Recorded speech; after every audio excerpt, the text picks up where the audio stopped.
warahmatullahi wabarakatuh. Halo Sobat Zitum, kembali lagi bersama saya Areta Sabita Salsabila yang akan menjadi host di episode kedua. Kali ini kita akan membahas tentang amalan di bulan Ramadan. Nah, untuk narasumber yang akan hadir di episode kedua ini adalah Pak Indar. Halo Pak. Halo. Apa kabar Pak? Alhamdulillahirabbil alamin. Nah, di bulan Ramadan yang penuh berkah ini nih Pak, saya nih sebenarnya penasaran nih Pak. Apa sih amalan di bulan Ramadan? Pasti Sobat Zitum juga penasaran kan? Apa yang dimaksud dengan amalan di bulan Ramadan? Nah, amalan di bulan Ramadan menurut Islam itu apa sih Pak?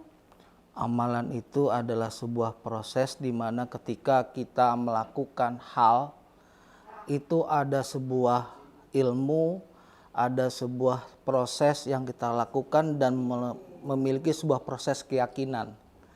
Dan ketika kita melakukan sebuah amalan, pasti ada sesuatu yang ingin kita raih. Ya, ada sesuatu yang ingin kita capai. Capaian itulah nanti diberikan ganjalan pahala oleh Allah Subhanahu wa taala. Berarti amalan itu buat dapetin pahala. Ya, sesungguhnya kalau kita mengejar sebuah proses amalan, itu bagian dari sebuah rangkaian ibadah yang kita lakukan. Seperti sholat, kemudian seperti belajar, itu kan bagian amalan. Amalan itu nanti bagian sebuah proses yang kita raih nantinya, yang akan kita capai nantinya. Itu sebuah bagian-bagian saja. Berarti kayak sholat, betul, baca Quran itu contoh-contoh dari amalan. Kalau untuk nerapinnya sendiri Pak, itu gimana sih Pak supaya kita mendapatkan pahala yang maksimal? Yang pertama, kita harus punya keikhlasan.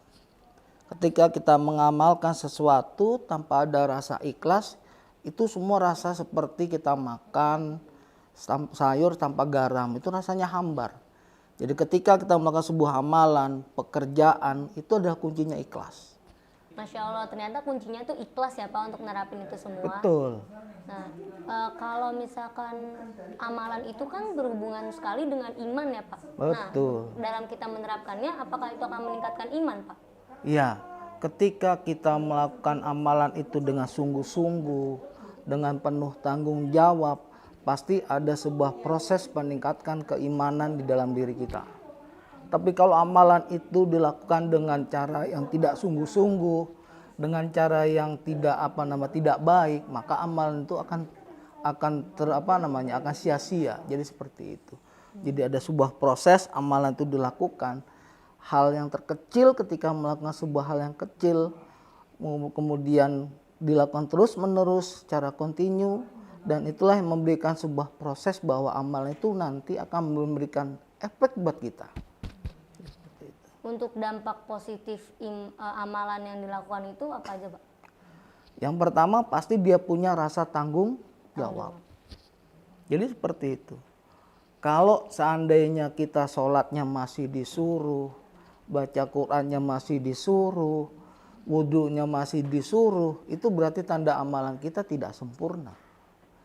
Berarti belum ikhlas dari hati ya? Tidak ada rasa kesadaran dalam diri ini untuk bagaimana membangun sebuah proses amalan itu. Jadi amalan itu dia harus dilakukan dengan paling yang terkecil buat kita. Ya, seperti kita sholat tanpa ada paksaan, seperti kita membaca Quran tanpa ada paksaan, itulah sebuah proses amal. Kalau misalkan nih Pak, ada orang yang dia tuh ngelakuin amalan itu tuh biar kayak kelihatan sama teman-temannya aja, kayak jatuhnya kayak ria gitu ya Pak? Ya. Itu gimana tuh Pak? Kalau proses amalan itu karena dinilai oleh orang lain, karena ingin dilihat orang lain, berarti dia jatuhnya sudah kalau dalam kategori dalam Islam itu udah munafik. Ingin melihat, ingin sombong pada orang lain.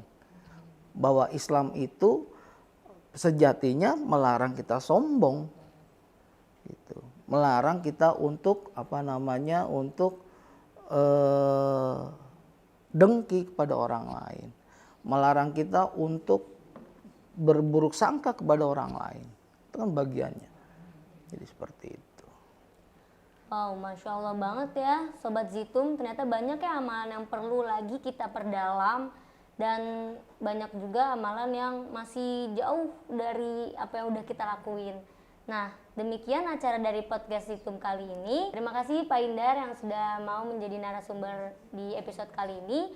Jangan lupa saksikan Zitum di episode berikutnya setiap hari Jumat pukul 5 sore. Wassalamualaikum warahmatullahi wabarakatuh.